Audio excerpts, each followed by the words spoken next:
Hey everyone, this is Sherry, and you are tuned into the She Said What She Said podcast, where we interview badass women in the sports world and beyond. We were trying out a new intro timer, very nice, very relaxing, but then it just kind of ended. Like our other one had that little subscribe, cool little thing that came through. So I like the nice, relaxing one. Maybe we will try to make it a little bit more of a nice outro for that. So today is a different type of show. So normally we're in here, we're talking about athletics, we're talking about sports. It is a mental health episode. So as I said, April is Sexual Assault Awareness Month. And this being a women's podcast, this is something that us as women, we have to deal with. So I got some statistics for you guys. Every 68 seconds, an American is sexually assaulted. And every 9 minutes, that victim is a child. Meanwhile, only 25 out of every 1,000 perpetrators will end up in prison. That is from RAIN. That is just something to marinate on, coming from National Sexual Violence Resource Center. 1 in 5 women in the U.S. will experience completed or attempted rape during their lifetime. 1 in 3 female victims of the completed or attempted rape experience it for the first time between the ages of 11 and 17. And 51.1% of female victims are raped by an intimate partner and 40.8% by an acquaintance.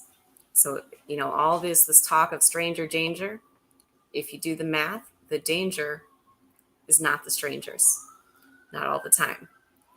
So to start on that, I know it's going to be a heavier subject, but don't worry, we'll still have a fun time. We'll still be nice and relaxed. But I have a special guest with me, and she is a very inspiring woman.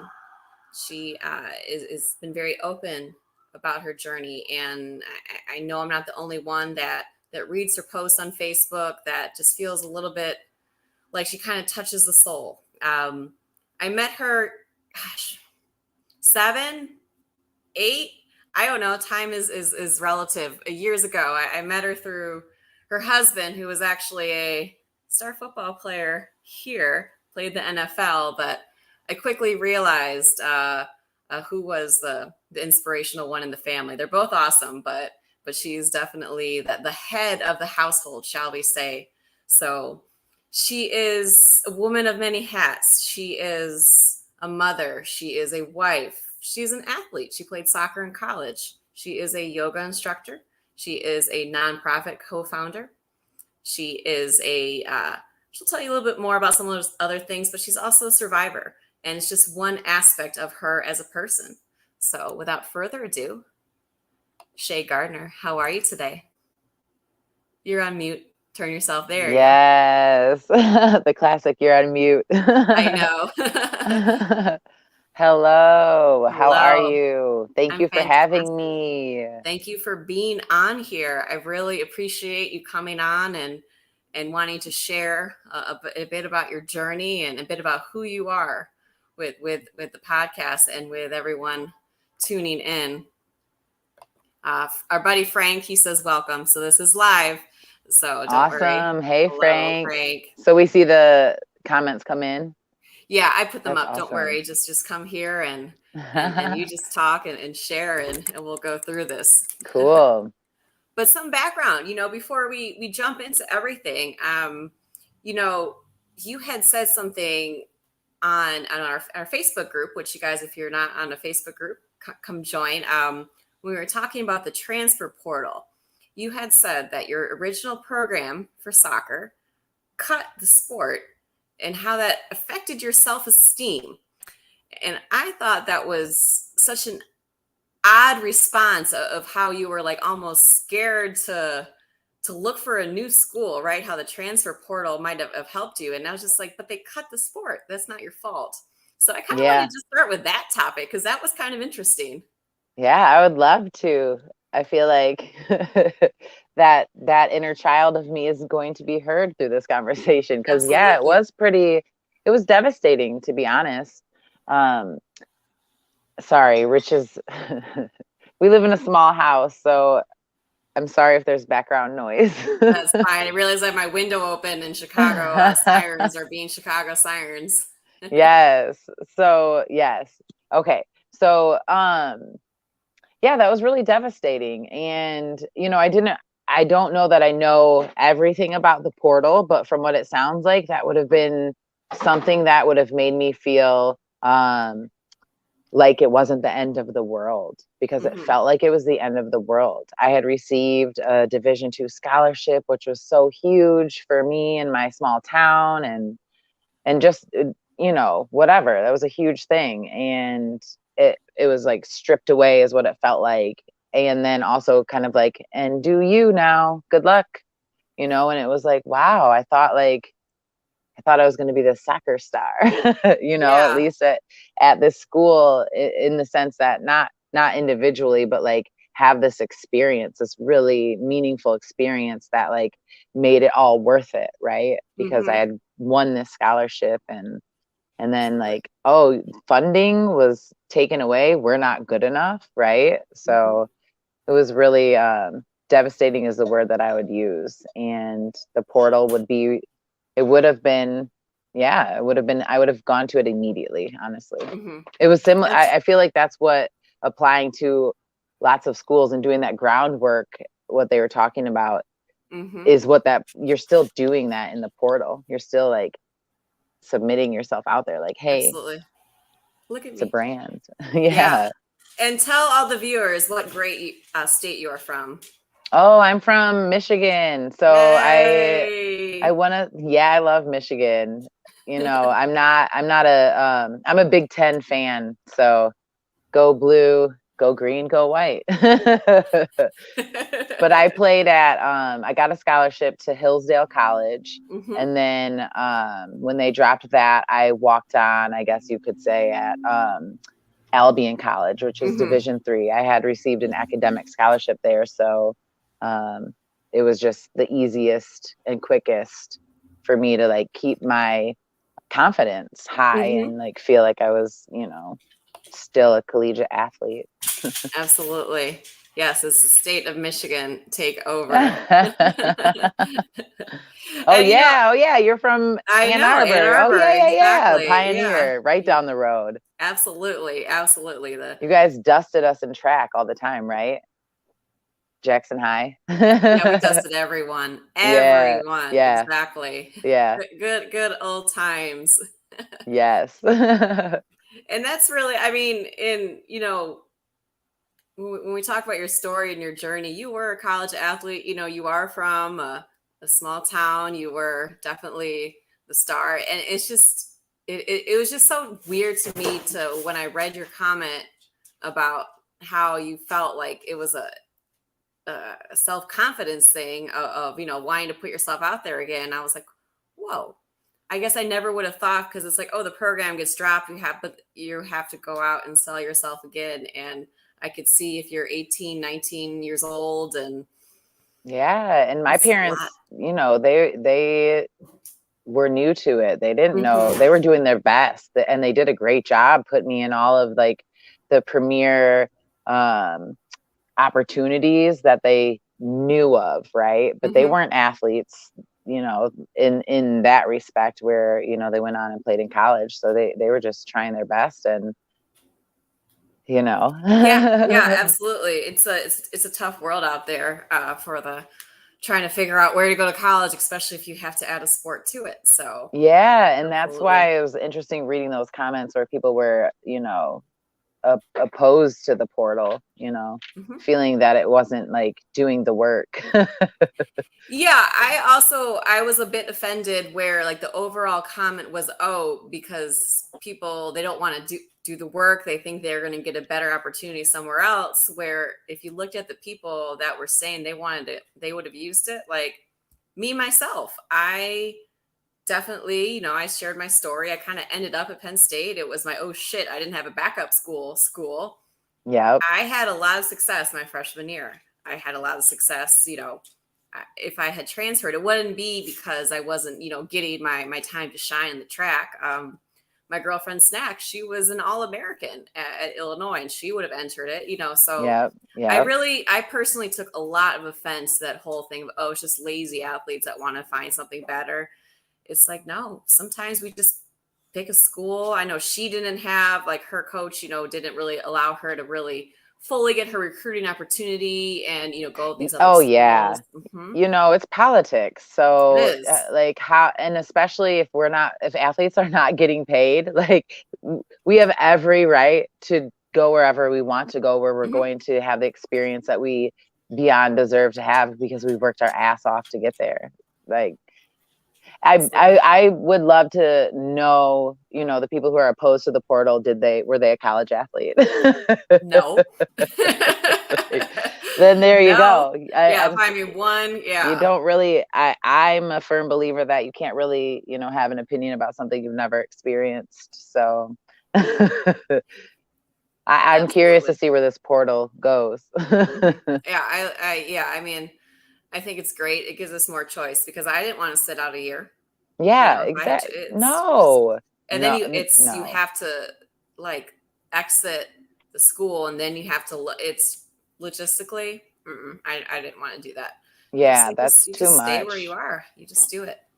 Yeah.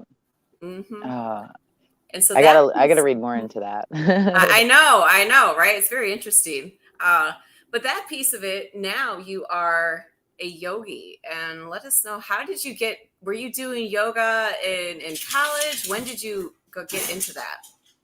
No, you know, yoga was not, I had never really heard of yoga until maybe my mid 20s. I'm Hmm. 37 now. So I moved to Chicago in 2006, and then I really didn't practice yoga for the first time until 2015.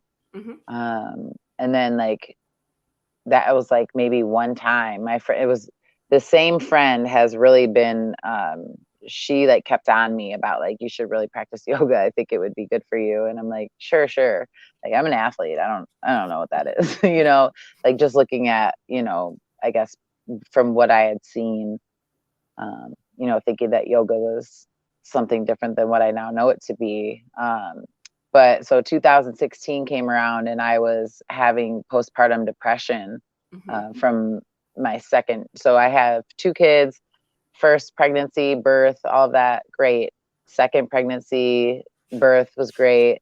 But like about a month and a half in, I was like having thoughts that were not, we're talking about mental health. I wanted Absolutely. to run away. Like to Hmm. be honest, my thoughts were not, they weren't suicidal, but they were, I could leave. I could like create a whole new identity and like leave all of this responsibility behind and run away because I've done it before, type of thing. Like I've never changed my name, but like, you Hmm. know, it seems in the moment easy to run. And I had a realization moment of like, oh, these are not the thoughts that I want to be having. Hmm. Um, and so for whatever reason, I really listened to my friend again, and she was like, you should try yoga, remember? And I was like, all right, fine. And so I remember doing like either like a 10 or 15-minute yoga by Candace YouTube video. And Hmm. I was like, oh, I don't know what just happened, but I'm going to do this again tomorrow and Right. probably the next day. And then I haven't looked back. Yoga now, the understanding that I have of it is, it's more of like a lifestyle. So Mm-hmm. I practice yoga all day long in a sense, rather than like, we think of the physical postures. So yeah, it's 2016, I would say, is when I really was like, oh, I get it. Okay. And I didn't know you struggled with postpartum depression. Did you go any medication route? Did you see a doctor, or was it really just yoga that you used for you? Yeah, really just yoga Mm-hmm. and my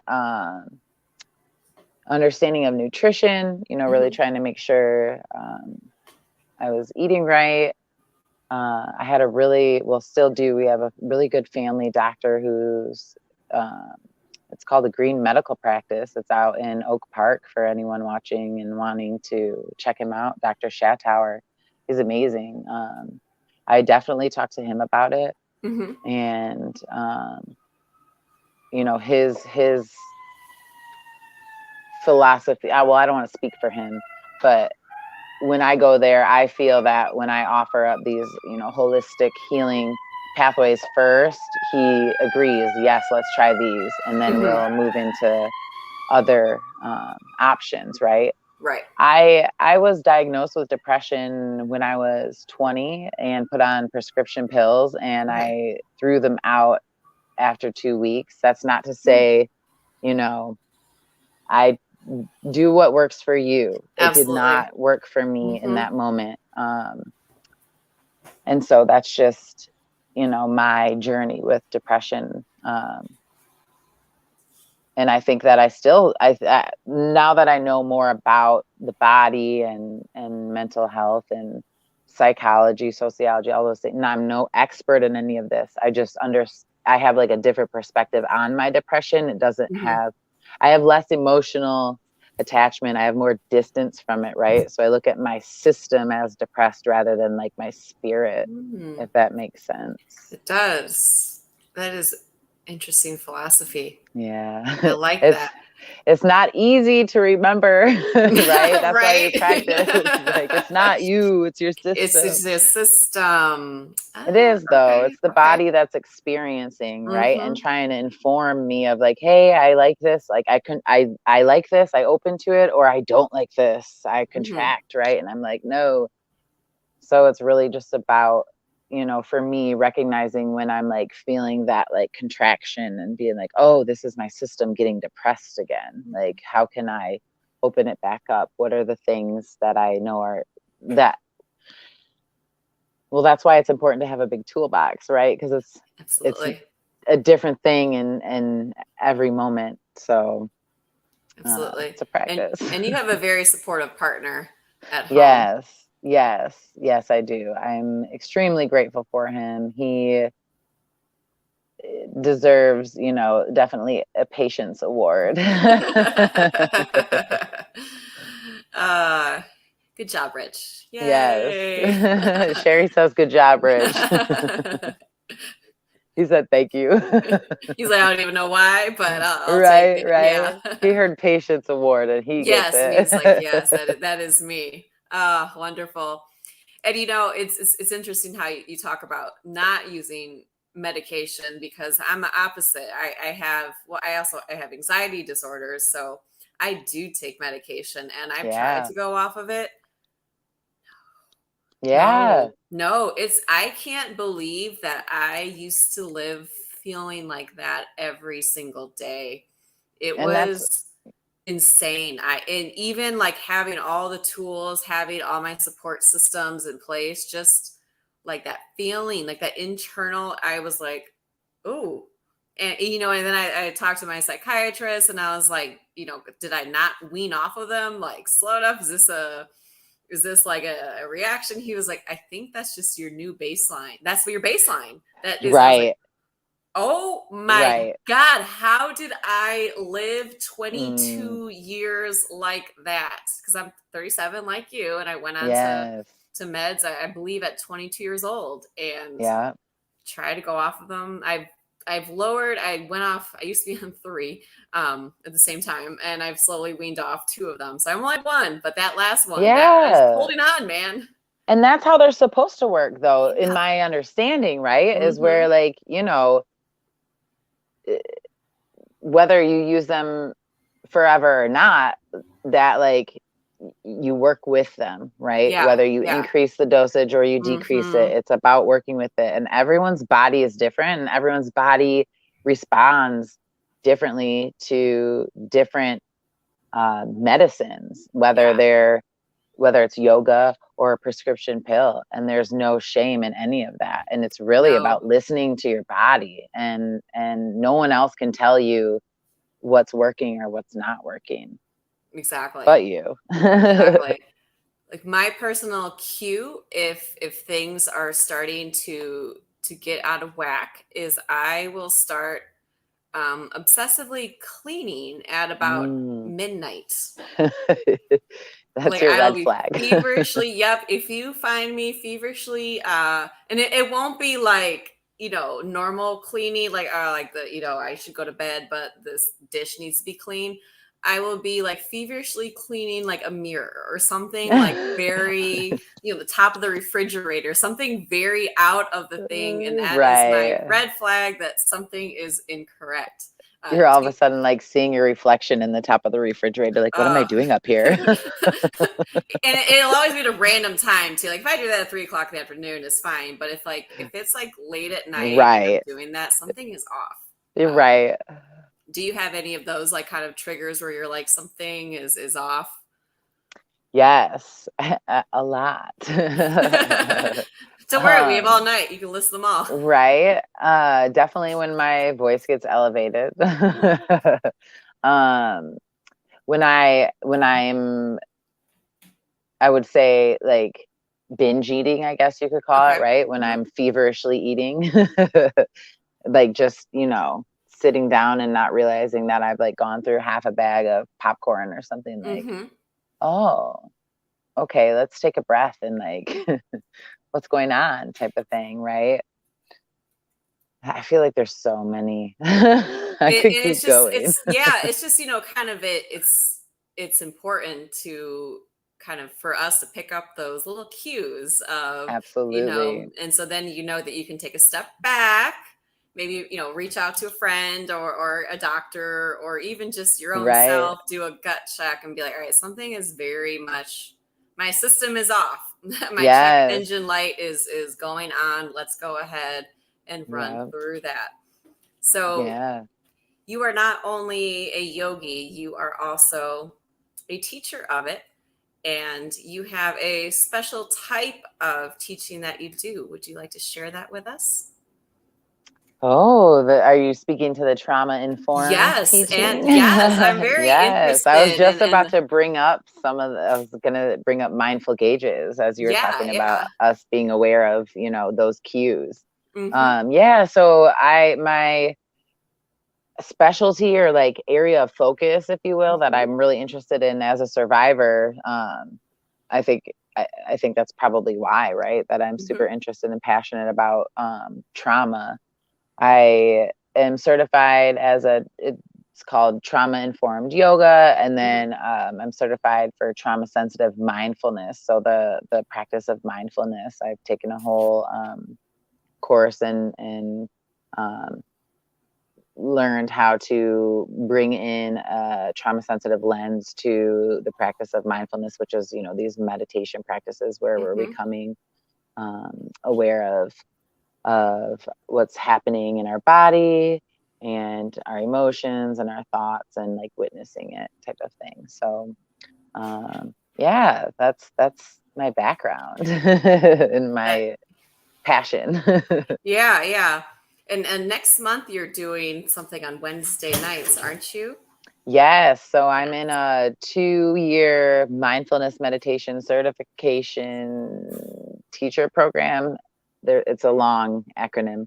But I'm in my 2nd year, and this is the year we do our practicum. So next month for Mental Health Awareness Month, every Wednesday I need 6 to 10 committed people who want to learn the basics of mindfulness. So it's an intro to mindfulness course, but I'm calling it Trauma Sensitive Mindfulness 101 because it will have that trauma sensitive lens to it, where you learn not just the basics of mindfulness, but you learn how to navigate trauma responses within your own practice, which, you know, really are stress responses. We all experience stress, but then it also helps you probably gain a larger or like widen your perspective of what other people are navigating too, whether in their practice or outside of it. So it's, Absolutely. you know, I was thinking of I feel like the practice of mindfulness, from what I've been learning through this program, is really about, it's not about movement of the mind, it's about movement of the heart.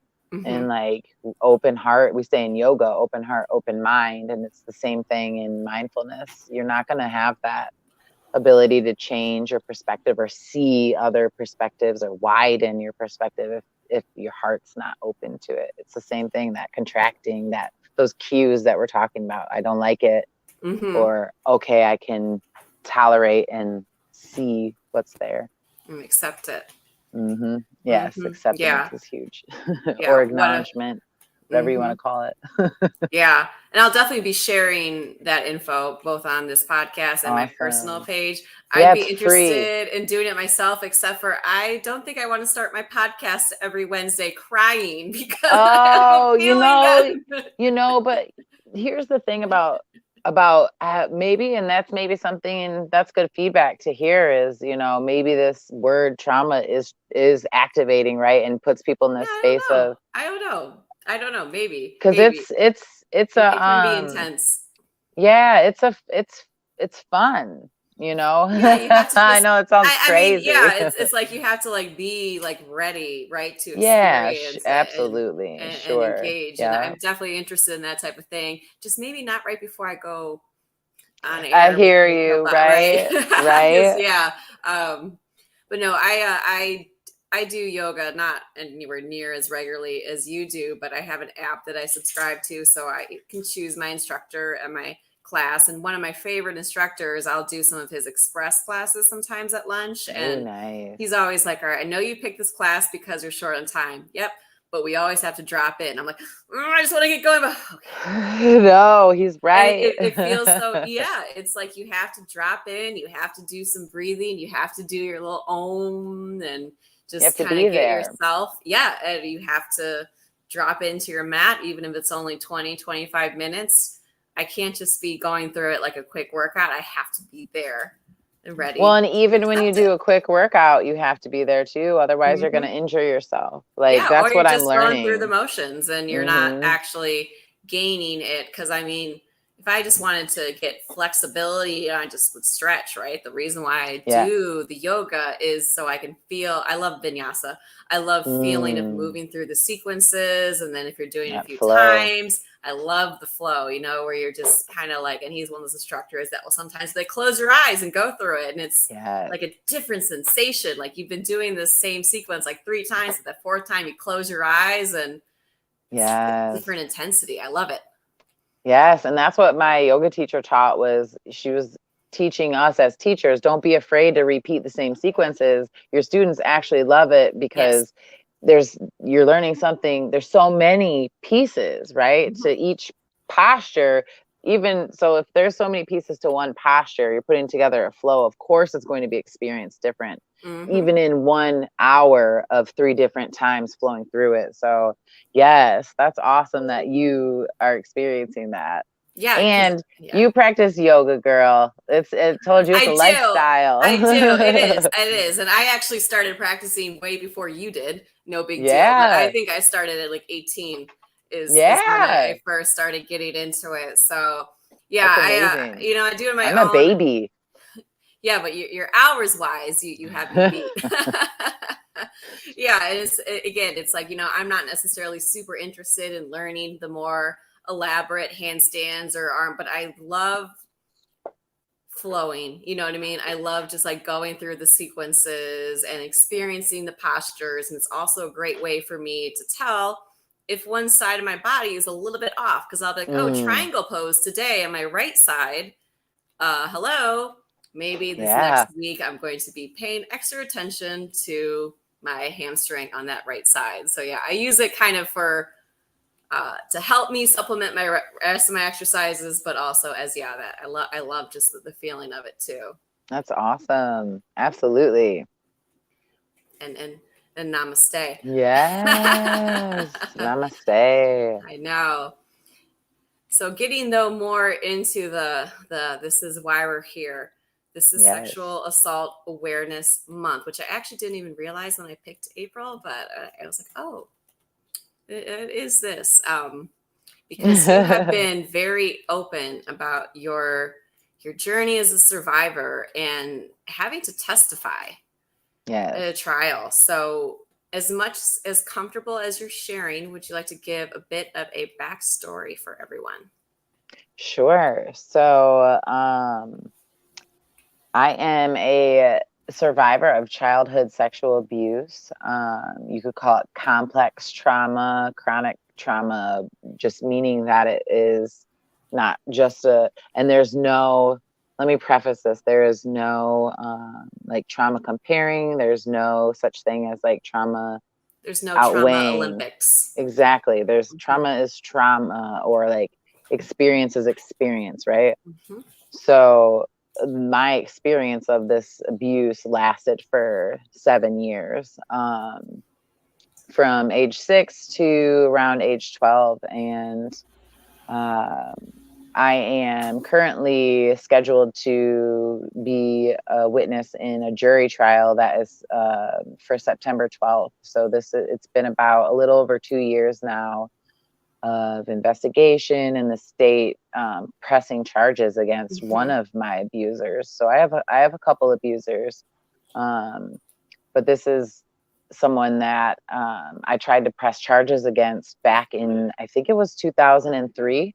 And in Michigan, the statute of limitations was a thing. And in the time since, they've changed their laws. And another witness came forward during the pandemic, and an investigation was started. And I reached out, and the state was like, well, we're actually going to add you in now that, we can.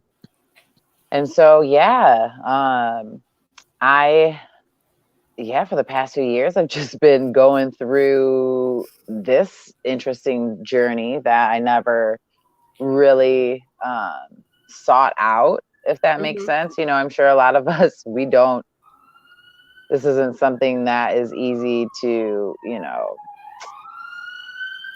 do. So we spend our time doing other things that bring us more joy, right? This isn't something that brings me joy, but it must be done. And it's taken a while, but like I feel, oh, thank you.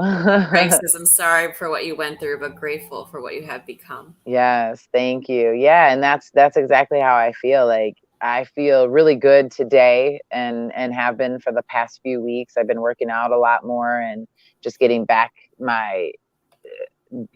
home to myself through all of my own practices, and realizing that this is, it's not about me. This is bigger and wider, and just important work that needs to be done. And I'm here for it, and I'm strong enough to, to do it. So it's it's just incredible, to think of it ending. I mean, it never ends, right?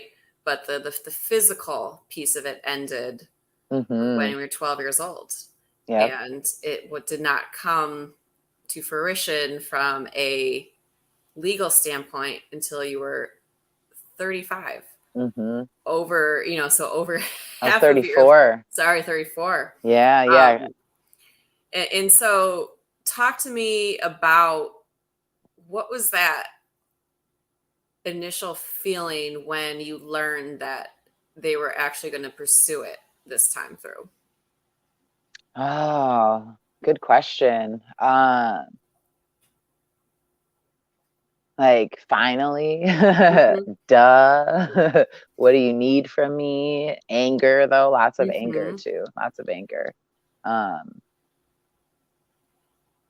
yeah, probably just all of the emotions, but one that I've been trying to run with is empowerment and, well, Mm-hmm. I guess two, empowerment and like trust, Mm-hmm. if trust is an emotion. Mm-hmm. And when you say trust, are you trusting the legal system, or are you trusting yourself? Who are you That's a trusting? good question. Trusting it all, Mm-hmm. because we're all connected. It's all connected. So I'm trusting that, not even for an outcome of guilty, right? I'm trusting that there's an outcome of what I like to call restorative healing, because Mm-hmm.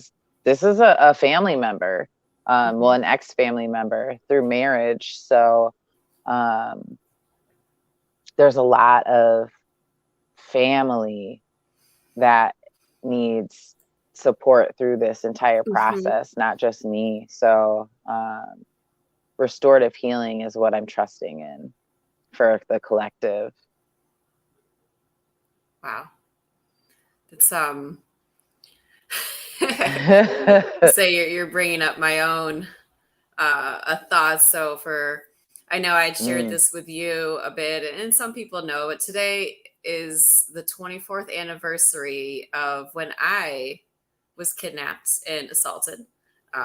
So it has been many, many years. However, in contrast to yours, I mean, like we said, there's no trauma Olympics, right? Every story is similar but completely different. Yours was the acquaintances. When I started off by saying it, 40% are acquaintances. I was at 51% are intimate partners. So that leaves us at 9%.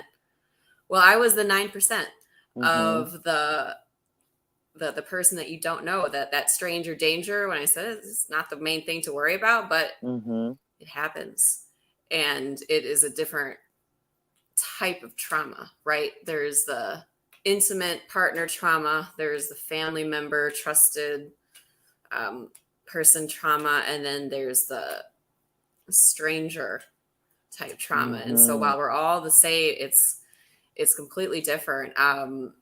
For me Yes. personally, the resolution was very slow but very fast, in the sense of I actually never went to trial. He pleaded no contest, Mm, so we just went straight to sentencing, and it was life in prison. So, and the state of Michigan has not let out a sex offender early on life in prison since I think it was the early mid 80s ish. that's So excellent to hear. even if they are technically eligible for parole, Mm. the good old state of Michigan They doesn't buy said it. no. Yeah. Yep. My abuser is facing 4 charges against Hmm. me, and they're all life. They're all, Good. um, yeah, I think life is what he's facing. And the prosecutor said, well, I don't know if I could say what she said, but anyways. Yeah, ongoing trial. It's fine. Yeah, yeah. I had three charges. All were life. The state of Michigan Excellent. does not take these things lightly, That's good. and and so for me, it can be hard or to like hear of a case in a different state, same charges. You'd be like criminal sexual assault, first degree, maximum sentence like 20 years or something. And it just, when I think of how long ago it was that happened, Mm, that person would have already been out mm-hmm. if it had been 20 years. Yeah. Yeah. And it seems like there is no long enough time because it's not about No. necessarily punishing, it's about keeping them off the street. Yeah. And yeah, you're right. Especially because to me, there's a few things, and thank you for sharing your story, by the way. Thank you. Um, there's a few things at play, meaning we don't have any like proven way to change these type of people, right? Change people who choose to traumatize through sexual acts, right? So what do we do? Broken system. Yeah. So what was the other thing? There was something else. I don't know. Either way, it's just so much. It's so there's oh, this is what I was going to say. I've heard, and I don't know, maybe it was my mom who said this to me and said that she heard, I don't know, either way, there's like the saying that survivors of sexual assault, sexual trauma would have rather, been murdered, which is, very dark and deep to say, but it is because we literally live with intrusive memories the rest of our life and have to figure out how to navigate those. At least in my experience, they haven't stopped. It doesn't mean that these practices aren't working that I do. It just means that I'm now at a place where I realize, okay, if every moment is a new moment that I've never experienced, then who's to say I'm going to stop having intrusive flashbacks? So I just have to be prepared with my tool bag. And that's just really what I've been experiencing. They come at any time, any place, from any of the 5, 6 senses. It's like, oh, whoa, okay, wait, I'm safe. Let me get back to the present moment type of thing. So yeah, like 20 years isn't enough. Life isn't even, is it justice? I don't know. But for you probably feel safe, and that is what you deserve. Thank you. Yes. Yeah, it's you beyond deserve that. That should have never happened. Right. It's I think of that's Stanford swimmer. I won't even say his name of, they're saying, oh, it was 15 minutes or whatever, so you shouldn't have your whole life ruined. And it's like, what about her life? Exactly. What about the choices that the man makes to do this? Like, I certainly didn't, ask for it. And no victim really does. It's, ever. No, you don't ask for that. And it is like, I remember them asking me if I would accept a plea deal. And I kind of thought about it, and I was like, I mean, 20, 30 years sounds like a lot, but the guy was only 18. If you got 20, you still have a whole lifetime left to do Lord knows what, and maybe the next girl you'll kill so she doesn't tell on you again. And that's like, for me,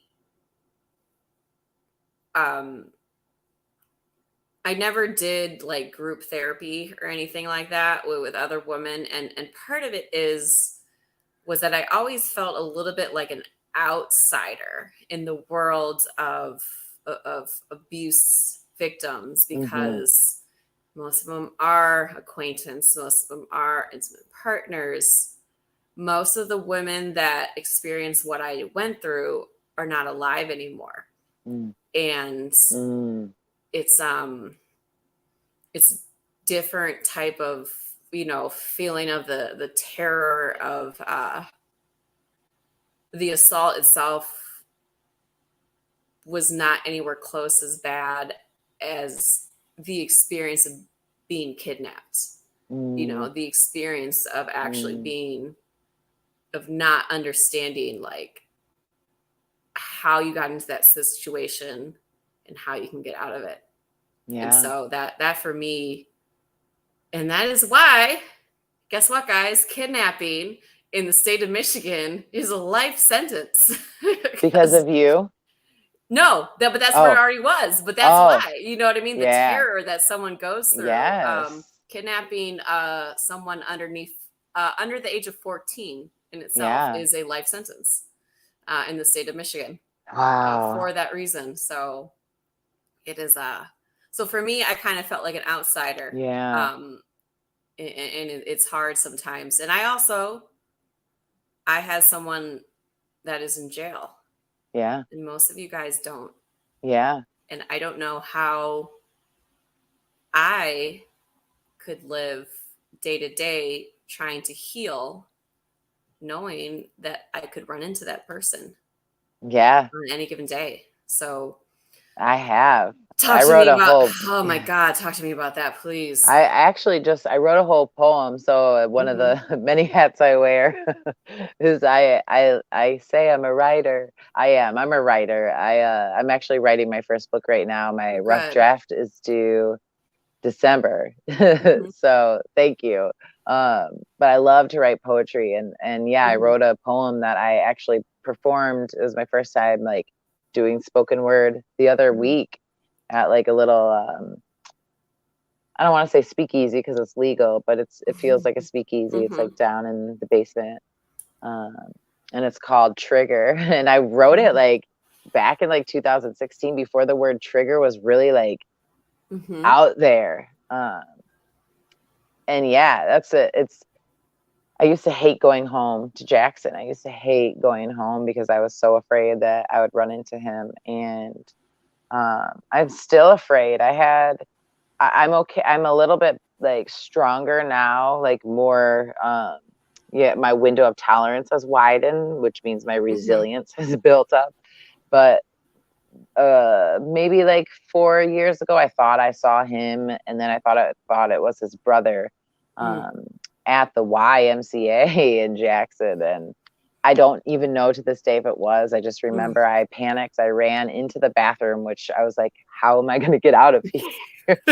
But I called Rich, and he was Yeah, just like, yeah. breathe, like first, Mhm. just breathe, and I was like, yeah. And I probably had to go through that experience though to understand what it really means when people are saying like don't let don't like hold on to that weight, if that makes Mhm. sense, or like don't let people you know cause, or like no one can really cause you to feel a certain way, but yet in the moment it feels like they do, type of thing, right? So I had to go through that. And it's just still it's a thing. And speaking of the plea deal, I don't know how much I can say, but I will say that, yeah, I was asked some questions about Mhm. something similar, and I laughed because, it just wasn't enough what they were offering and or Yeah. like suggesting that could be offered. I was like, are you, first of all, it's not even about my safety. Like, this dude likes kids. Like, we are protecting kids. Like, Mhm. this is not acceptable. We need to, if we don't have anything else but life, then he needs to be locked up, because he's not stopping, because it's not just me, it's not just the other witness came forward, it's another witness and another witness, from my understanding. So, Jesus. and where there's four, there's eight. There, yep. I was gonna say, and those are the ones that have said something about it. Hmm. Just like you said, there's gonna be a lot that haven't. And there's actually more that are going to be called. They just can't have the title of like victim, I Wow. guess. But when you're being groomed, you're a Ugh. victim. Yeah. Just No because shit. you can't have, which is wrong. They should have charges. Sexual Assault Awareness Month, we need to have charges for grooming, period. I don't know Mhm. if there are, but it sounds like there aren't, because I don't think there are. yeah, that's why it's wild. It's an actual thing. There's like process and steps that you can record down and say this happened, and that can be classified as grooming. So therefore it should have a charge to it, if we know that grooming leads to this behavior and It's this like you can be consequence. charged with Yeah. for the intent to commit murder. Premeditated. Yeah, It's it's called your premeditation. yeah, Grooming your is premeditation. Exactly. it's Ooh, look, Michigan law, here we look, come. we are going to start this. Man, I don't think Seriously. any states have it, but I mean, Right? it should, because like normal people don't act that way. You know what I No, mean? No one's gonna no. get charged with that falsely. That's just And not. a Exactly, normal. because because the behaviors are so specific. Mm-hmm. They're so like, and not that there's like a book, right? And you're like, oh, yep, that's group. It's more of Mm-hmm. like when you read it as an experience that happened, you know it's grooming. Yeah. And Mm-hmm. I cannot give an example because the example will be Right. Yeah, absolutely. anyways. Mm-hmm. Yeah, no, it's clearly antisocial behavior. Yes. There's something seriously wrong with you. I just read an article in Cosmopolitan. I have a subscription to it; just keeps renewing, Look so I live after reading good. it. But like, I love it's magazines. I know it's I'm a like geared to like sociologist at heart, 25-year-olds. so I'm like, eh. But yes. they had an article this past month about a dance instructor and his wife who are being charged with assault, and what they did is it was very interesting. They kind of combined a lot of the statements from a bunch of the different victims and put it all because it was the same fucking story Mm, over and over. It was the exact yep. same behavior. He Yep. didn't just go and put his hand down their pants one day. It was like they did this and they did this and they did this and then and it's like, Yep. yeah, Yep. That's it's not. crazy. Mm-hmm.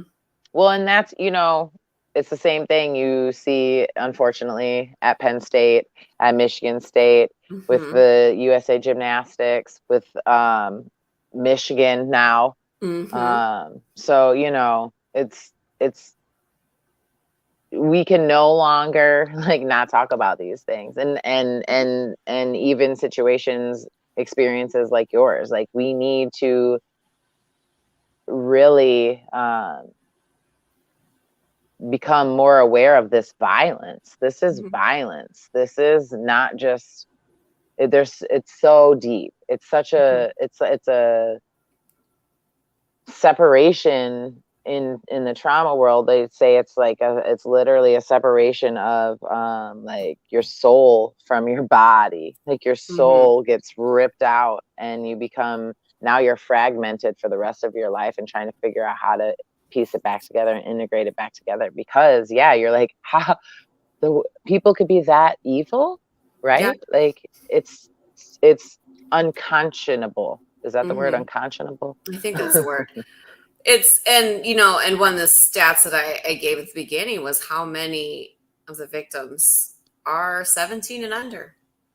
And So those at are such a victims who young, have come come forward, forward. who have been brave enough to come Yes, forward. Not, and dope. I don't even want to say brave enough, just who have had the support, because it's scary to come forward. Yeah, you don't want to And come forward and have them ask, well, what were you wearing? What were you doing? Why were you out at three what, yeah, o'clock in the afternoon? the why were you? Mhm. It's like, what do you mean, why was I? I was just living. Right. Why were you born? Is pretty much Right? And the that's what you questions. were, Hmm. that's what the question that you probably, or at least I know I lived with for a long time of, well, then why was I born? Because this is pretty dark stuff, and I just make it make sense. Hmm.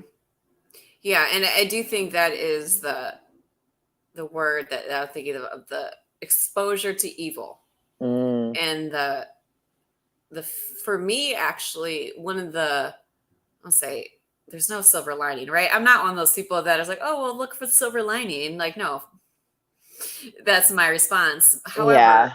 I had a very animalistic, deep, intuitive fear from when I first saw that red pickup truck down the street. My whole Mm, body told me to run. And mm, this was like not even close to me. The fact that my body picked up on that from so far away, if I ever get that feeling again, I don't care where I am or what I'm doing, I'm out. It yep. doesn't matter. And I've never Yep. felt that feeling before. I've never felt it since. And it was just such a weird, visceral, animalistic, basic instincts of sensing danger. And I didn't know what it was at the time. Obviously, by the time I realized it, I was in too deep. But now I can identify what and I can't explain it. Yeah. It's the weirdest. I don't know how to explain. It's like your whole body just sees something, and it's like the hair on the neck, everything just flashes. Like you see when run, a dog get the or fuck like a out. Yeah, cat. get the fuck out. Wow. And I actually felt that. And that's Wow. crazy that I did. And it Yeah, wasn't that's even when it was close. It was from like far away. yeah. It was like, And there's, to me, that sounds like both primal and intuition. So both this, primal brain, the lower, and then right here at that third eye, that like intuition. That's so crazy. Wow. yeah. And so I asked myself that a lot because like you're saying, those times you get those flashbacks, those things that pop up. Red pickup trucks were a huge trigger for me for a long time. And think of how many red pickup trucks you see in the world. It's a problem to be afraid of red pickup trucks. Yeah. But one of the things I do is I check in and I ask myself, do I have that third eye? I don't. You know what I mean? It's that kind of like walking down the street. I remember reading somewhere like if you're walking down the street, you see a man, like you should look him in the eye. And people that try to avoid eye contact are the weirdo. You know what I mean? But a lot of people will look you in the eye. And so, if someone's looking you in the eye, they're most likely okay. So just all these little, I haven't read The Gift of Fear yet. But I do want to, I've heard a lot of recommendations about it. I do want to read that. That sounds good. Who's that by? I haven't heard of that one. That's a great question. Let me look it up real quick. Yeah.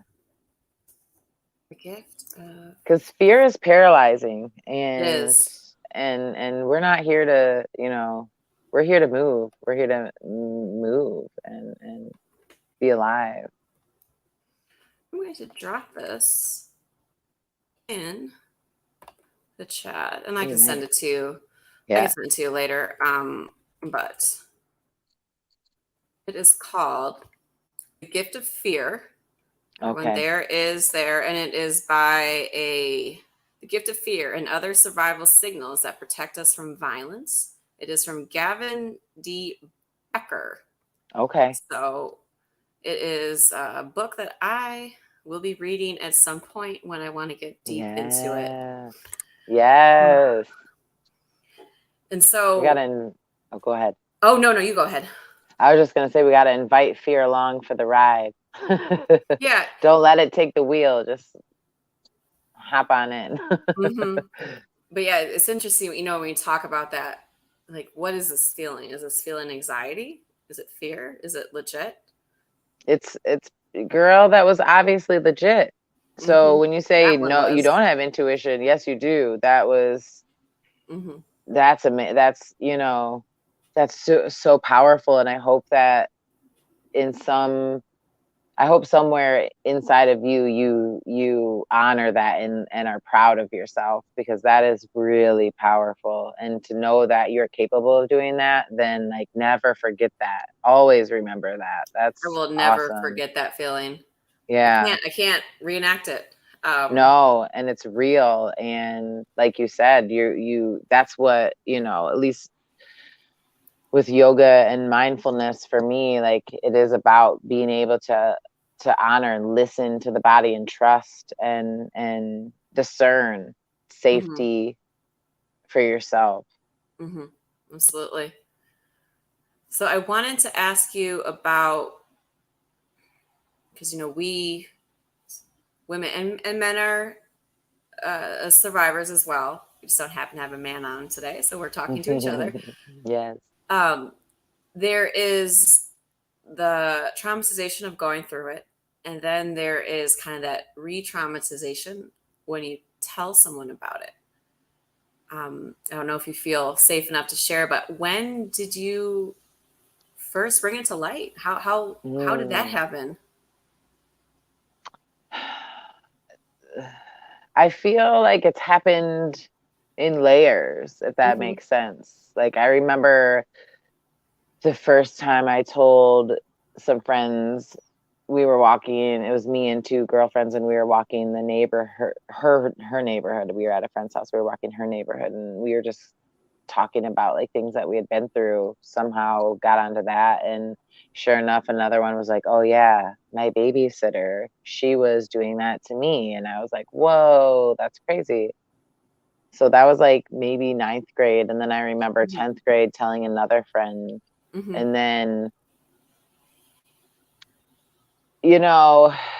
I was kind of, when it all came out to the family and Mm-hmm. like came out to the police, that wasn't my choice. Okay. That wasn't my choice. Some things went down in my family, and my mom was made aware Mm-hmm. of it. Another family member knew about it and had talked to me about it. Actually, not about that, but about uh, the other Mm-hmm. abuse going on, and that got thrown into it. So, um, you know, I didn't really talk about it to my friends at that time. I was really focused on like just surviving. Can I play soccer? Can I get grades good enough to Mm-hmm. play soccer? Literally, like just barely passing. Um, I feel like, right. So layers. So then when I really started to feel like courageous enough to talk about it was after I had my kids. Okay. I had taken like a break from social media.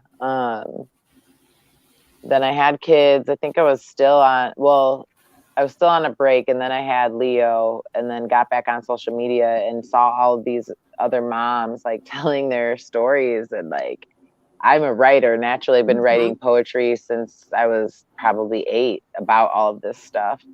Um, and I was like, oh, yeah, that makes sense. I'm just going to start a blog and I'm going to have the courage to do it because these other people are doing it. And like, why not? So I think I've been strategic though in how I tell it, which has allowed me to be able to, get to this point of, having a jury trial, Mm-hmm. meaning um, it's really just about my healing and like, how much do I let this, be an identity for me? Or like, do I let it be, or just figuring out what I let it be because Mm-hmm. it happened. But then I just wrote a poem today watching like a show on an abuser. Uh, and I realized like, wow, like, when he's gone, like, type of thing, like, did it really happen? And then I realized like, well, it was dead on arrival. It never happened the moment it happened, type of Mm-hmm. fight, flight, or freeze situation, right? Yep. Dissociation. So it's also interesting, and um, I'm just at a point where I'm, dare I say, grateful because it again allows me to sit here with you and have these meaningful conversations and realize that we have some laws we can change and Mm-hmm. like impact we can make. Air hugs for two. Thank you. Thank I'll you, accept my Frank. air hug. Yes. Yeah, there is something about like, for me, I mean, mine came out, it was in the news, it was like a big thing. So, like, everyone, kind of Mm, knew about it. But as I got older, you know, I wasn't with the same people I went to middle school with. So people didn't necessarily know. So then mm, it was kind of that not re-traumatization, but having to tell people and feeling like I had to tell people. yeah, Feeling like I had to tell someone I was dating because I felt like maybe there was something broken and I had to explain it. yeah, And throughout the years, I don't feel that. Uh, I'll just, I'll just drop it into a conversation, like not, you know, not like at work or something, but you know what I mean? Like yeah, same. I don't owe anyone an explanation. And I feel like for a while I felt like I owed people. I Mm, don't know. It was like I guess I felt like a piece of me was broken, especially when it came to dating people and letting people in that I had to tell them. And yeah, now I don't. yeah, But I do. But it's yeah, not like some like big like I used to like mentally have to prep for the convo and figure out how I was gonna do it and I was gonna yeah, cry and now it's like just yeah, toss it out there. And I have some really good friends that probably don't know it about me and they might watch this like, whoa. Because I don't even remember now who knows and who doesn't. It just kind of yeah, goes in and it's weird how that changes. yeah. And so I guess my question to you then is, not to turn it around on you, but like, It's okay. You can interview me. right? Are you, I don't want to say like healed, right? Because I personally don't believe, I think it's an ongoing, just like it's a practice. Healing is a practice. There's no end in sight. Um, Not to say like there's no hope, just meaning like let it be a beautiful journey, a healing Mhm. journey. Do you feel that is healing, that could be a reflection of healing for you? I do. I do. When I was 22, I ended up in admitted to the psych ward at Northwestern Hospital. Woohoo! I Yeah. was diagnosed with a couple anxiety disorders. So I already had it apparently my whole life, but also pretty bad post traumatic stress disorder. Not surprising. Right. I spent 7 years in therapy. For the first year, I did not speak of my rape at all. Wow. Yeah, Yeah. it took me that long to even mention it. Um, You I are never, my hero. please, it took me a long time to even get there. And I Yeah, that's actually amazing. never even talked about the assault itself. I just never did, never will. And it was like one of those because like my therapist, she was trained in this. She was a referral from my psychiatrist, so I still see to this day. Um, Nice. and a lot of people, they walk through it, and it just a certain point, I just will not speak of it.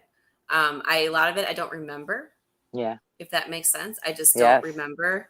I see it in my mind as flashes where I'm like above looking down at it.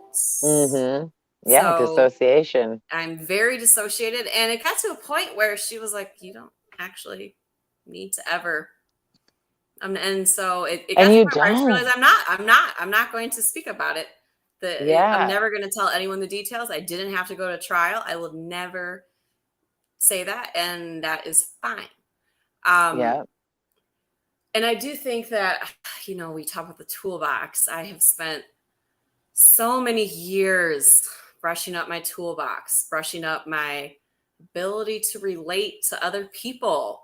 You know what I Yeah. mean? And really to learn how to connect, I guess sometimes. There was always a little bit of a disconnect, and I think I figured out how to kind of turn that piece of me on. And so I read an article. God, I wish I had saved it. It was this woman talking about, it was like after you have PTSD, there's like this post traumatic, like almost like awakening. It's like a Mm, new, like, it's almost like I'm just grateful to be yeah. alive. For the longest time, I thought that I was going to die a violent death before I turned 30. Mm, mm, It wasn't even a fear. It was just what I had accepted as my reality, I guess, because once you experience violence on that level, you figure it's going to happen again. And so yeah. it's like, well, I made it past, and I don't have that feeling anymore. Yep.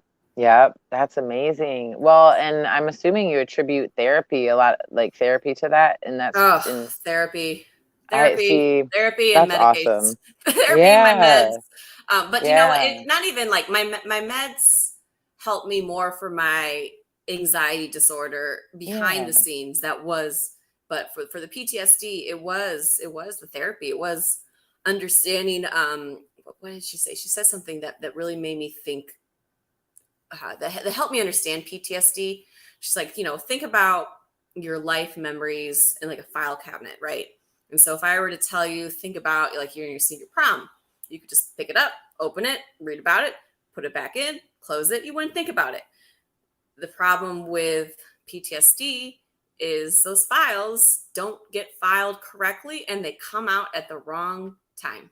Mm, And it's like, I like that. yeah, it was an interesting analogy of you it can't be filed correctly, and so you have to learn how to like file it. Yeah. Yep. And that's what, yeah, they say. Well, so like Dr.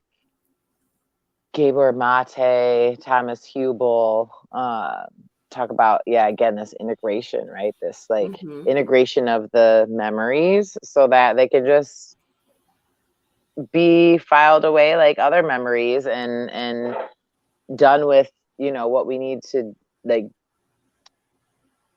do with however I want to word that. I don't know the Mm-hmm. words I'm looking for, but do with them what we need to do with them, I guess is what I'm Mm-hmm. saying. Yeah, that's so interesting. That's awesome. Yeah. And a testament to, your dedication to your healing. Mm-hmm. Therapy I'm still trying to find time in my life. I'm really interested in doing art therapy Okay. and like, Mm-hmm.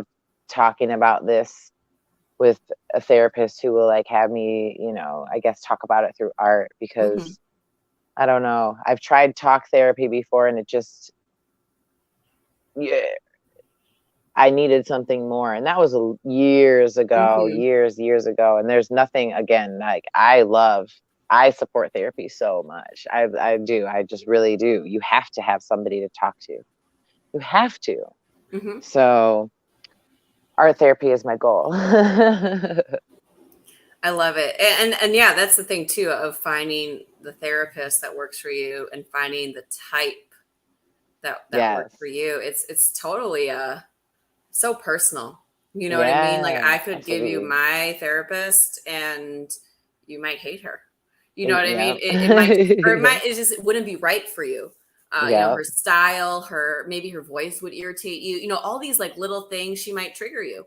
Yeah. There might be a smell in her office that reminds you of Yeah. something that you didn't even know that you had associated with something, but you smell it and you're like, nope, I'm out. Exactly. It's so personal. It is.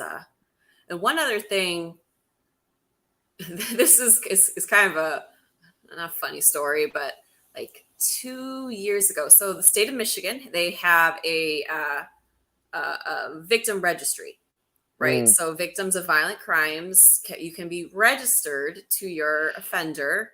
And so if they ever up for parole, Wow. if they ever Oh, die, all those things, you can be notified yep. of those things. And so one day I got a really weird voicemail from it saying, and I couldn't really say it. And I was like, I think they're telling me something, but it was from there. And so I was like, oh, well, I'll just, look him up on, because you can look up prisoners. Yep. People didn't know that you can look at their status. You can look up everything. So I was like, all right, I'm just going to log in and look him up. Me. What's his name? I forgot his name. Wow. I Yeah. forgot something that I thought that I Would would never never forget. forget. I was like, huh. And so I Wow, know that's freeing, I feel like. it I don't was. want to speak for you, but No, it that's was kind of like, oh. But then I needed the name because I can't even like right. Like, dang call it. the I need the fucking name. So like I know my dad has all the police reports and everything saved, and I know he has a file. And so I asked my dad. I was like, Dad, I need you not to tell mom this because I didn't know like I didn't know what was going on. I didn't know if he was eligible for Oh, parole. I didn't gotcha. know what the message was. So I You wanted were to just trying to process figure it out. Yeah. myself, right? And Yeah. so I asked my dad, don't tell mom, but I need the name. And so my dad is a very man of his word. He can take a secret to the grave, and so he gave me the name, and I looked it up, and then I listened to it, and apparently like their system was down, like the names weren't inputting, and so it was just kind of like an automatic message of just FYI we're down for a bit, but like it went through this whole thing, and Oh. I was like kind of panicked, but I realized I didn't remember my offender's name at all, Yeah. no idea, Yeah. like. Huh. So that was kind of that point for me where I don't want to say I'm healed, but it Yeah. is. Well, you can say if you feel you're healed, you're healed. I don't know. Are you ever? I don't know if you ever are. I don't know. But I mean, if you are, tell me and let me know how to get there.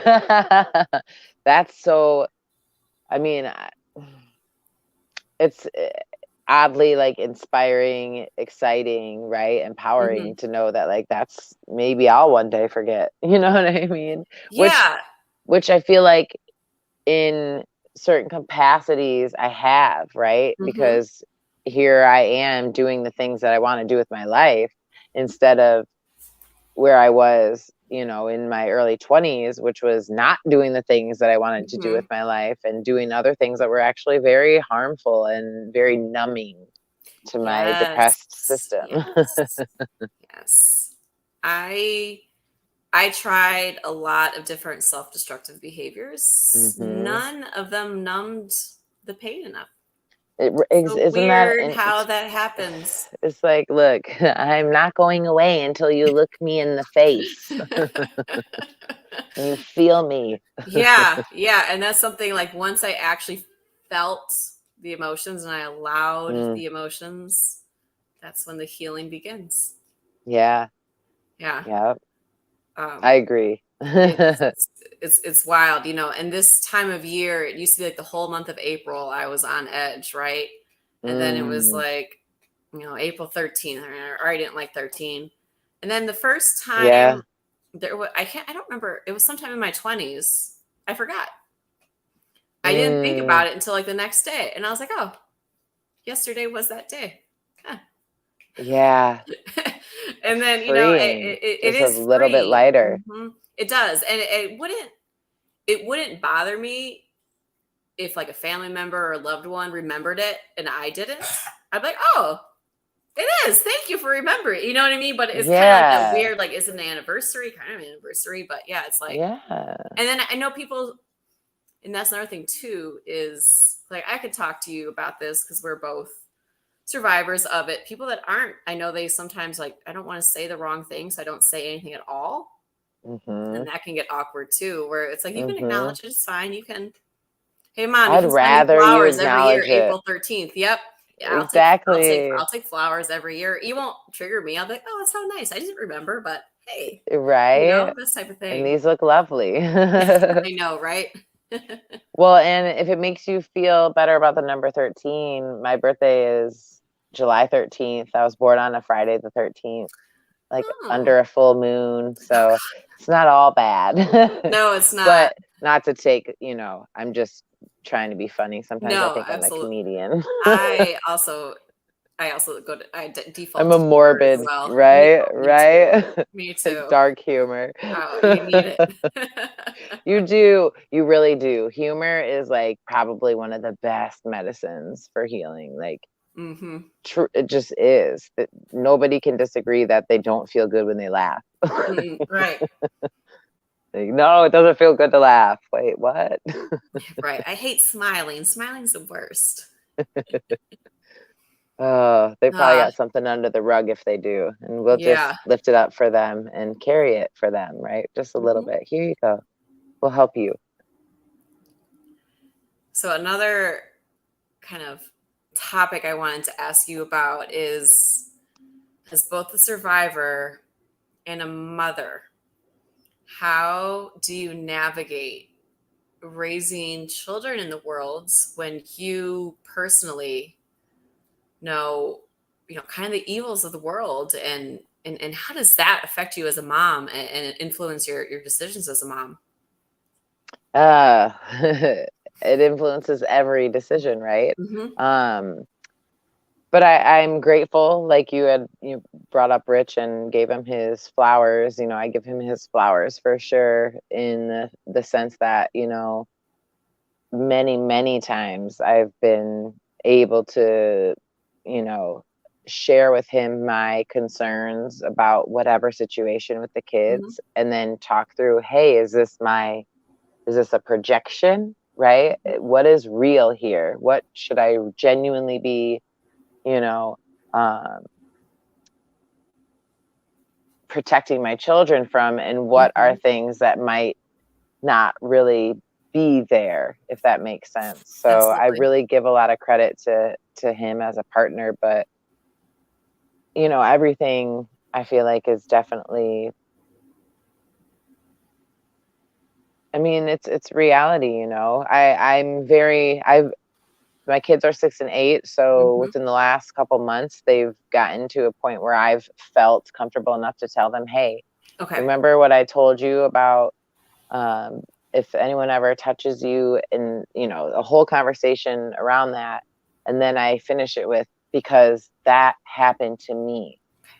Mm-hmm. And I'm actually taking someone to court right now, like, you know, with a judge and this and that. And so they're, you know, piecing it together. Hopefully, you know, I mean, my background is in youth work, youth development. Mm-hmm. So I think that I am doing a good job of, like, you know, making sure it's tailored to their, what they can understand, right? Their Mm-hmm. comprehension level. Um, but I will never hide that from them. And I will always tell them in the safest way possible, like, hey, you can't stay the night over at these friends' house because I don't even know the parents yet. Mm-hmm. And you're not going to stay the night over there until I've known the parents for like a year or 2 or 3, or maybe never. Like, Yeah. we will cross that bridge when we get there, type of thing. So Mm-hmm. they're 6 and 8.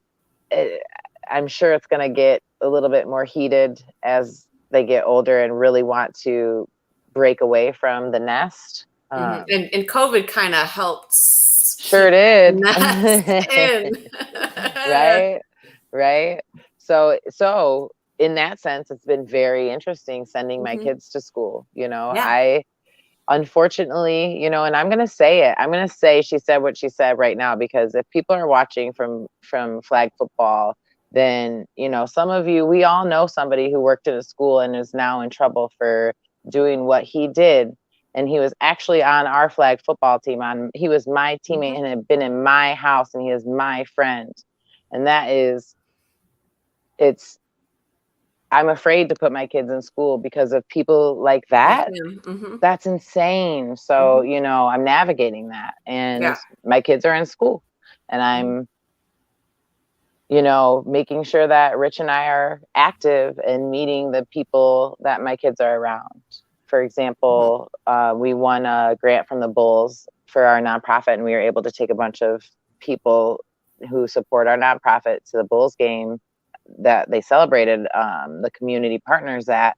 And we brought the gym teacher and, like, one of the deans Mm-hmm. to the Bulls game, who our children are around all of the time, right? Which gives me an opportunity to get to know them a little bit more, and, you Mm-hmm. know, make me feel a little bit more comfortable about my kids being in a school that, unfortunately, I'm now concerned, like, are kids safe in schools? Which, listen, it Yeah. is what it is. Yeah. And You can't keep them yeah, in the and I nest want my their kids whole in life. school. No, I want Yeah. my kids in school. I can't teach them what they can learn at school in a number of ways, from social to the reading. Like, I don't know how to teach reading. I don't know how to teach math at certain levels. Mm-hmm. So, that's why it takes a village. That's why it really takes a village. And it's important that we, unfortunately, have months like Sexual Assault Awareness Month, and it's National Child Abuse Awareness Yes. Month. Yep. So, you know, all of this is important, that Mm-hmm.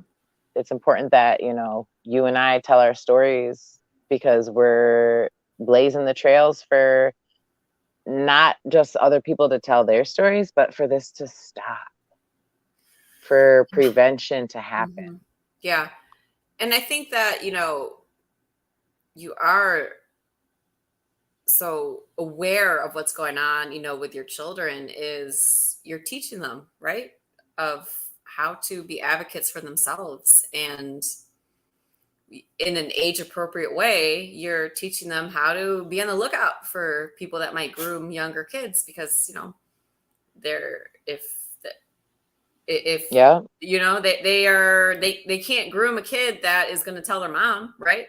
Because you're going to Yeah. go and potentially murder the person, and that's fine. I didn't see it.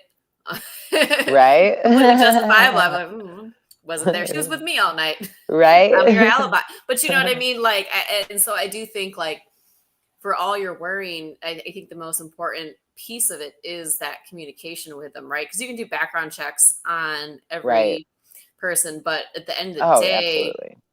if your children know if an adult makes them uncomfortable, that they can tell you. Exactly. That's really the most important piece, right? I hope. Yes. And,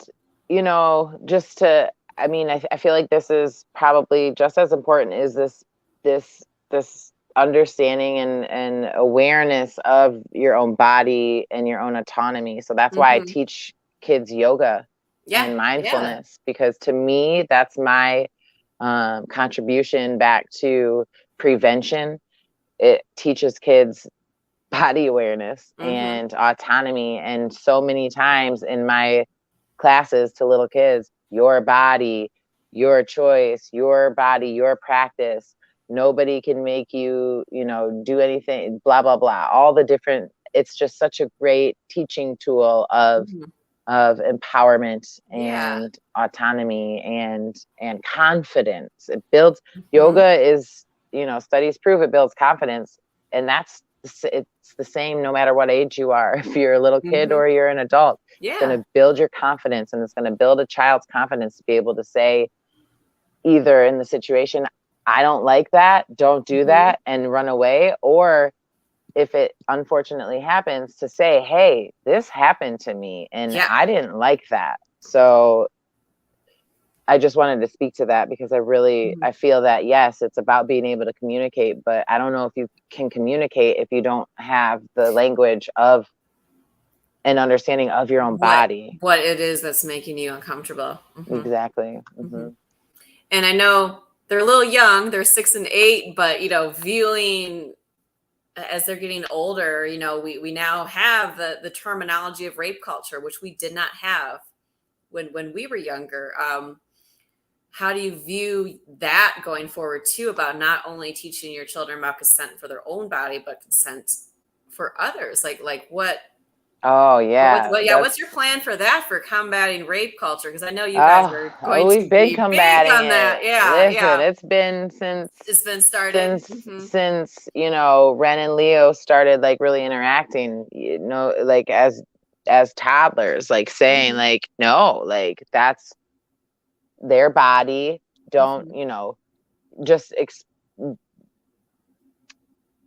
using language that explains boundaries and consent. So one thing that my kids could tell you that they hear all the time is, you have to ask to touch somebody. Okay. You have to ask, like, and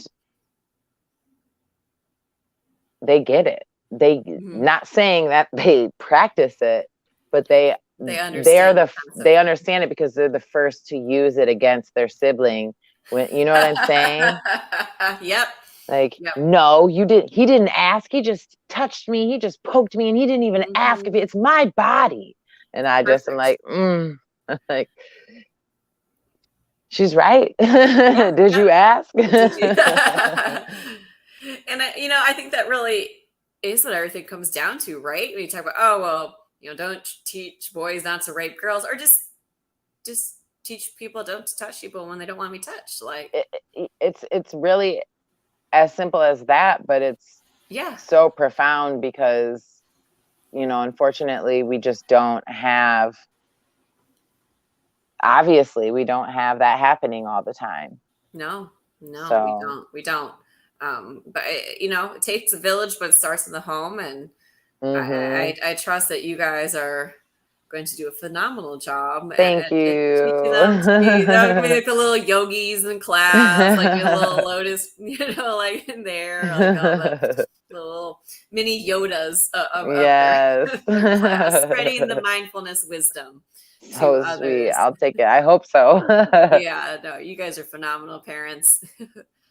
Thank you. And I wanted to end on a little bit more of a lighter note. Because like you said, you're not just a survivor. You're not just, you wear many, many hats. And one of the hats that you wear is a nonprofit co-founder. So why don't you just talk a little bit about your nonprofit? Awesome. Yes. So Maroon Village, our official mission is, we cultivate healthy environments to promote resiliency among student athletes through performance training, meditation, mindfulness, yoga, breath work. We like to use the phrase natural mentorship. So we really just try to create programming that meets the needs and fills in the gaps for student athletes, whatever that is, wherever that is. And not just student athletes now, teams, coaches, and hopefully athletic departments. My goal is to start hosting trauma, like mindfulness trauma trainings for coaches to equip them with tools and more like understanding of like how to watch for signs. And how to like really just implement these practices that are truly going to elevate your athletic performance. Like meditation, visualization meditation is like, it's wild how powerful it is, the studies that are out. So yeah, we work with student athletes one-on-one. We work with teams. Right now we are finishing up a mindfulness and yoga program for an 18 and under girls volleyball team in Chicago. We are putting together a mindfulness and sports summer camp, a pilot program for Calumet College of St. Joseph in Northwest Indiana. I just had a head coach of a JV football team in Chicago reach out to me to come and do programming with his athletes.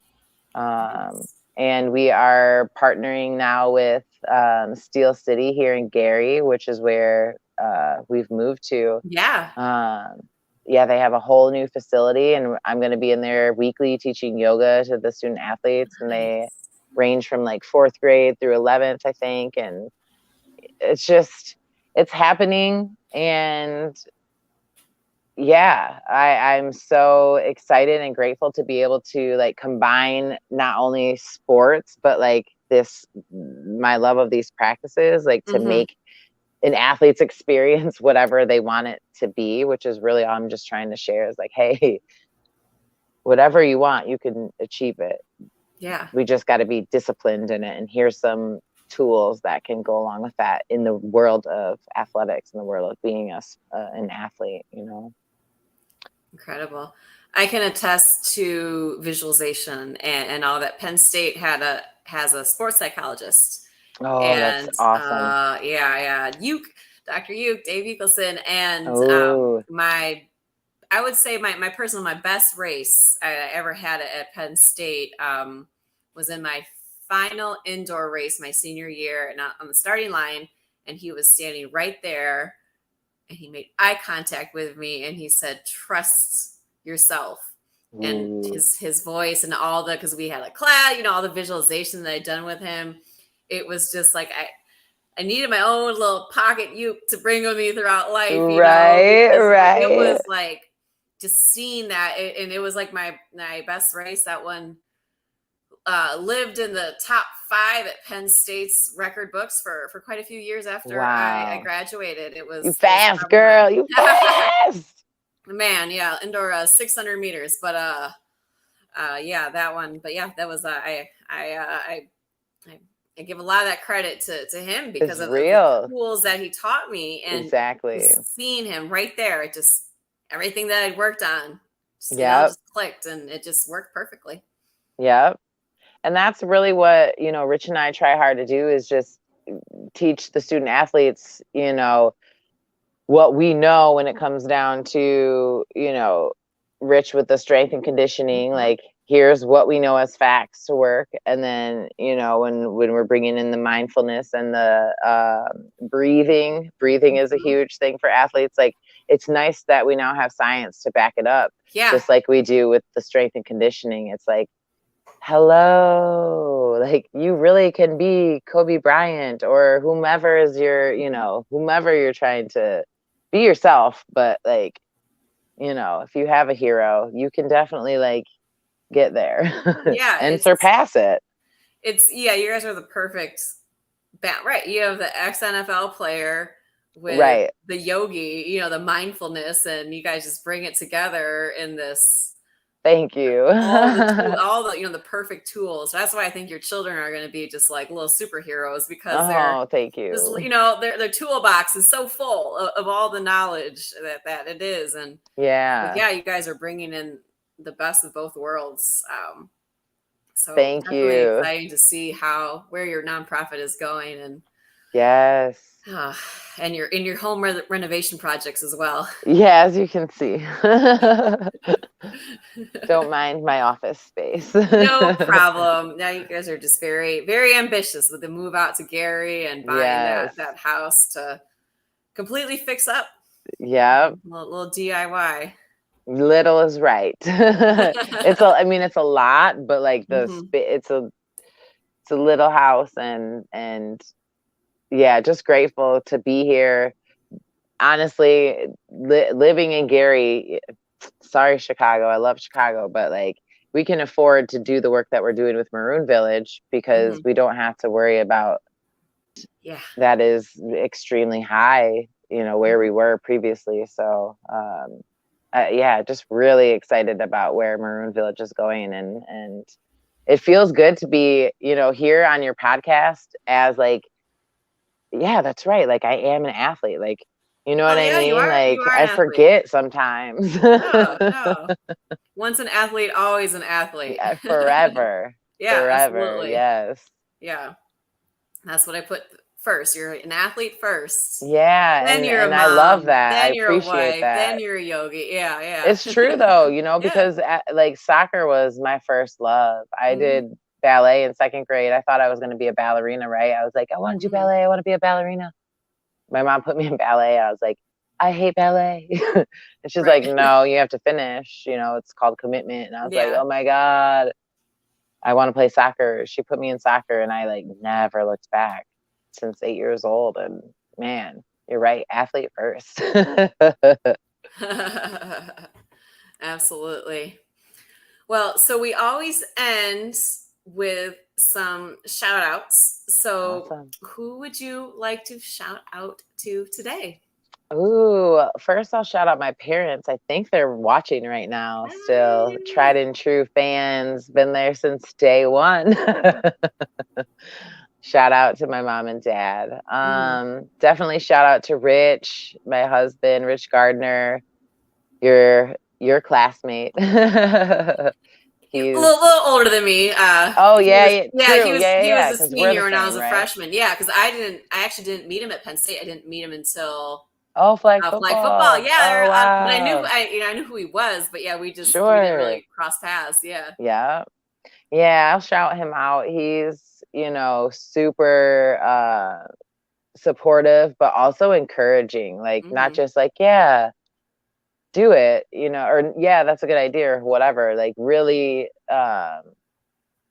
helps me. Like, Hmm. helps me with my writing, like editing, not talking about my book, but like even with like Hmm. emails when it comes to Yeah, work and yeah. and all of that stuff. So I'll shout him out. And then I'm gonna shout out you. I want to Oh, shout you thank out, you, thank yeah, you. for having me on here, but for also sharing your story because thank you. Just you're a hero. You are Thank you. inspiring. Look at all that you've Hmm. accomplished. Look at what you're doing, and you say you have anxiety, but here you are hosting a podcast. Like that's inspiring. You I know what kind I'm of forgot saying? this is live. People can watch it because I'm really just talking to you right now. Yeah, Yeah, and yeah, yeah. but that gives everyone else permission to, Mhm, drop a little, hopefully a little bit of their anxiety, or at least know that like, oh, I can still do it.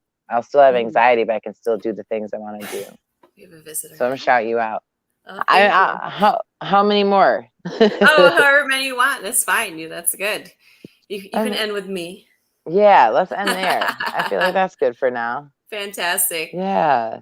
Well, I'm going to shout out to you for coming on. I know it's a brave thing to do to come and share your story. After I did my last mental health episode, I was kind of thinking, yeah, I kind of want to do one of those every month, and I contacted Rich for a different reason, and then after I texted him, I was like, oh my God, I know who I want for my next mental health. Like, Yay. because just the, you're so open. And I was like, I don't care if no one watches it. Guess people are watching, but like, Yes. even it's just for me, you inspire me. And some of these questions I've wanted to ask you, and it just gives me the platform and the opportunity to ask that. Well, and it good for you for talking about this and acknowledging Sexual Assault Awareness Month, because Mhm. whether or not anyone's watching, like, this is happening, and this is Yeah. happening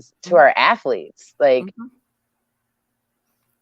I literally just named establishments that were athletes were our survivors, so Yep. it's important. And um my best friend always says to tell your story, because there's at least one person that needs to hear it. And so, tonight was meant to be, because there's at least one person who needed to hear both of our stories. Yeah, absolutely. And I think that's really what it comes down to it. And I'll do my final shout out just to the network, the people behind the scenes, because like I said, I'm just the talking head. I bring some of the Yes. guests, not all of them, but I don't do the behind the scenes stuff. I don't do the technical stuff. They do. So Yes. on that note, I normally play an outro, but it just doesn't seem correct because of the topic, because of the there. So we're just gonna go and say namaste. Can we take a breath together? Yes, we can. Let's do that. We All lead right. us, If you're please. watching from home, if you're watching from home, wherever you are, just sit up nice and tall. Take a head and neck circle one way and then the other. And then shrug your shoulders up and then relax them down. All right, here we go. We're going to inhale through the nose and then exhale however you want. Ready? All right, inhale through the nose. Exhale however you want. Awesome. Namaste. Namaste.